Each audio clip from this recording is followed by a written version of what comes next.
আল্লাহ তাআলা ঈমানকে নূর দিয়ে ঢুকিয়েছেন আমাদের মধ্যে, এবং এই নূর আল্লাহর কাছ থেকে অনবরত আসে মুমিনের এই ঈমানকে আরো বর্ধিত করার জন্য, বাড়ানোর জন্য, তার অন্তরকে প্রসারিত করে দিতে। তখন সাহাবায়ে কেরাম বলে যে এর কোনো লক্ষণ আছে, বুঝবো আমরা যে আমাদের দিলে আল্লাহর নূর ঢুকে প্রশস্ত করে দিয়েছে, বুঝতে পারবো ইয়া রাসূলুল্লাহ? হ্যাঁ, বুঝতে পারবা। তিনটা জিনিস তোমার মধ্যে থাকলে তুমি বুঝবা তোমার দিলকে আল্লাহ প্রসারিত করে দিচ্ছেন।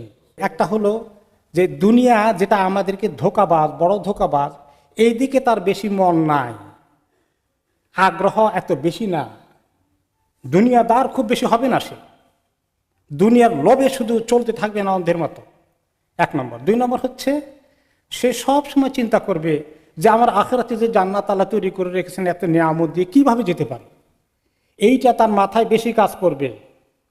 আর আমাদের মাথায় কোনটা বেশি কাজ করে? রাত দিন। আমরা সবাই জানি কোনটা বেশি কাজ করে।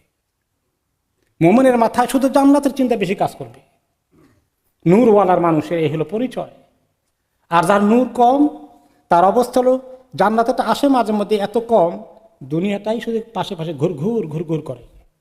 আর তিন নম্বর হচ্ছে যে সেই জান্নাতের কথা মনে করে সে শুধু তার আমল বাড়াতে থাকবে, গুনাহ থেকে সরে আসবে, নেক আমল বাড়তে থাকবে।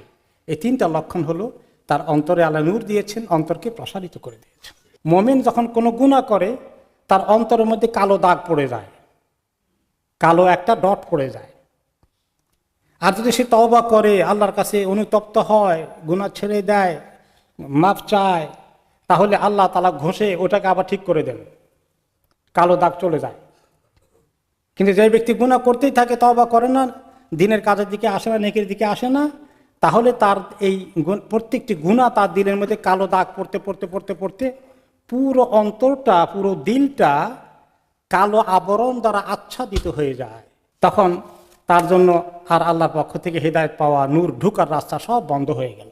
আর কিয়ামতের দিন আসল কাজের সময়, আসল বিপদের সময় এই নূর তাদের পাশে চলে আসবে। নূর তাদের ডান পাশে থাকবে, এবং নূর এই ডান পাশে দিয়ে লাইট সামনের দিকে দেবে, এবং তারা অন্ধকার সিরাত, যেটাকে পুল সিরাত বলি আমরা, এই সিরাত জাহান্নামের উপরে দিয়ে পাড়ি দিয়ে জান্নাতে যেতে হবে।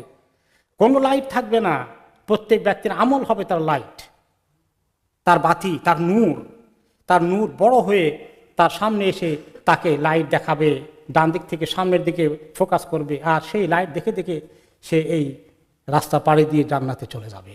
এই নূরকে পাওয়ার জন্য আমাদেরকে দুনিয়ার আকর্ষণ কমাতে হবে, যত ফন্দি, দুনিয়ার যত চিন্তা, এগুলোকে কিছু কাট করতে হবে। কারণ মানুষের ব্রেনের সীমাবদ্ধতা আছে, যদি দুনিয়াটা বেশি জায়গা নিয়ে ফেলে তাহলে আখিরাতের জায়গাটা কমে যাবে। আল্লাহ তাআলা চান যে আখিরাতের চিন্তাটা মাথায় বেশি থাকুক, তাহলে গুনাহ থেকে তাকে হেফাজত করবে, আকর্ষণ আছে সেখান থেকে তাকে সরিয়ে আনবে। আর তিন নম্বর, ওই জান্নাতে পাওয়ার নেশা তাকে এমন ডেসপারেট করবে যে সে ওইটাকে কিছুতেই কম্প্রোমাইজ করবে না, সেটা পাওয়ার জন্য যা করণীয় তা করতে থাকবে। আল্লাহ তাআলা আমাদেরকে এই সমস্ত লোকদের অন্তর্ভুক্ত করুন যাদের দিলকে আল্লাহ নূর দিয়ে ভর্তি করে দেবেন।